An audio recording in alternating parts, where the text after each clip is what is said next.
It was very late at night. My friends and me were walking back home from my cousin's 15th birthday party. Everything was really dark and we didn't really know the time, nor how to sleep.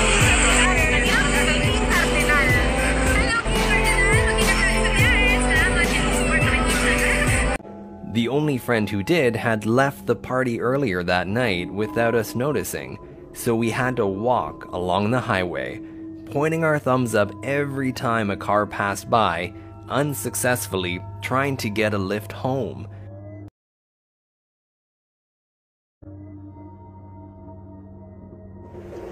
We got to this lonesome part of the highway, not a car in sight.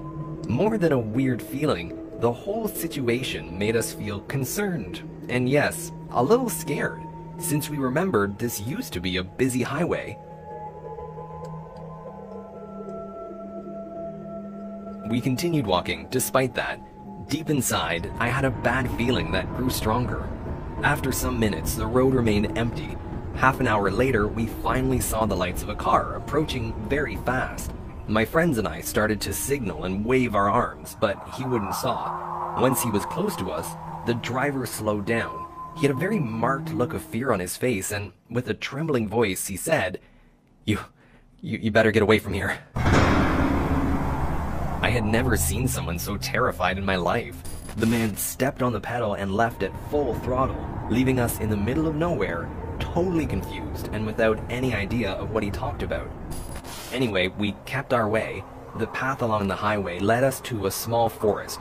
The lampposts were so far from each other, we barely had a light source, coming mainly from the moon. In the distance, we managed to see a small light between the trees. We got closer and saw this small house in the woods. It seemed to be inhabited since the lights that guided us there came from inside the place. With some distrust, we decided to knock on the door. No one answered. We waited for a bit, in case they were busy, then knocked again. Nothing. I started to fret, so I took a look inside through the window. To my surprise, it was empty. This odd situation spooked us a little bit, but we continued our way since being spooked wasn't taking us anywhere. At some point, we began feeling as if we were being followed. We heard noises and women's sobs, painful ones. We got really nervous, but my friends, as to calm the whole group, said it was a bad hangover playing tricks on us. But deep inside, because I could hear the same noises and I hadn't drunk a drop of alcohol. We kept walking, now looking in every direction in case something strange happened. After several minutes, we found the home again.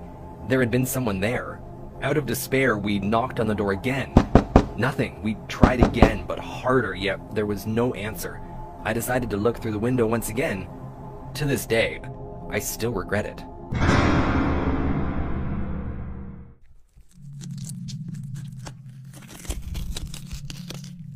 Inside the place, I saw someone, a woman with long, black hair that covered her face, so I couldn't see her well. She was sitting alone at a dining table and seemed to be eating some sort of meat. Raw meat, I noticed, because of the deep red color and how difficult it was for her to bite it.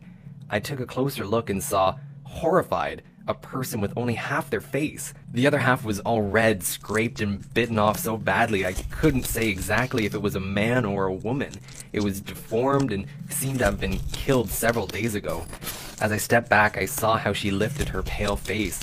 She had scars and poorly done stitches. I couldn't see her eyes. A shadow was on her eye socket and her lips were black. That strange woman began to move her lips as if reciting something in a low voice. I could read her lips and a chill invaded my entire body. Fresh meat, she said repeatedly, and even faster. My skin immediately turned pale and my mouth dried. Panic took over us and we dashed away from the house. I turned my head back and she was following us. She wasn't even running, she just floated toward us incredibly fast. Morning wasn't coming anytime soon. This felt like the longest night of all. She touched our backs, but didn't hurt us. I turned back and saw her again as I kept running, exhausted and on the verge of fainting. The only strength I could gather to keep running came from fear. I saw how her mouth was covered by a blood-stained kerchief. Her jaw moved as if saying something to us as we ran, but we didn't hear anything. She finally lost our trail. Daylight hadn't come yet, and we were desperate and tired. We didn't want to stop. When we ran, we could hear screaming and laughter. It was hell itself. I thought this was the end. We hid among some trees, taking advantage of her absence, and we fell exhausted after that run. The panting and rapid heartbeats were irrepressible. We decided to stay there since we were too tired to continue. We waited and waited until the day finally dawned and the rays of hope hit our faces. There were no trace of that apparition, so we decided to keep going to leave that infernal place. We got out of the woods, and something made me look back to the depths of the forest. There she was, looking at us, turning her face to us, signaling with her finger and laughing. Then she vanished. Our clothes were bloodstained, our backs were thoroughly scratched, but weirdly enough, they didn't hurt. That experience scarred us. You can't go through that and be the same person. A couple of months passed. 2 out of my 3 friends committed suicide. One of them slit his wrists and the other hung himself in his mother's backyard. In his hand, he held a piece of paper that read, "She watches us." The last of my friends traveled abroad, but his family never heard from him again. It's just me now. That woman stands outside my window every night and looks at me, with her blood-stained kerchief covering her mouth, just standing there without muttering a word.